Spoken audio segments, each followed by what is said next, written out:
सुनीलकांत यादव मुझे हिंजड़ी पुटियापदर पंचायत समिति सभ्य और हिंजड़ी गाँव पंचायत समिति भाइस चेयरमैन अच्छी बर्तमान आज नवीन ओडिशा आम ओडिशा कार्यक्रम आज निर्वाचन प्रचार आज दयानंदपुर शासन आरंभ कलु तापर दिगापड़ा हम तापर पुटियापदर तापर बालकृष्ण शेष हम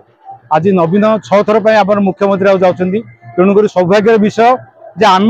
भोट देव 100% भोट दे एथर जययुक्त करूँ बोली आम समस्त शपथ पाठ कर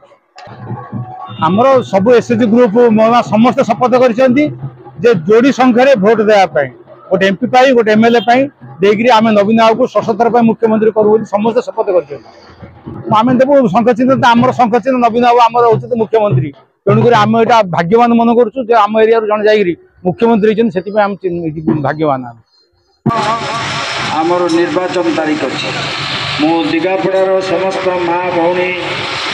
बापा माँ समस्त मु विनम्र अनुरोध करुचे कहीं भी घरे रहिबे नहीं माननीय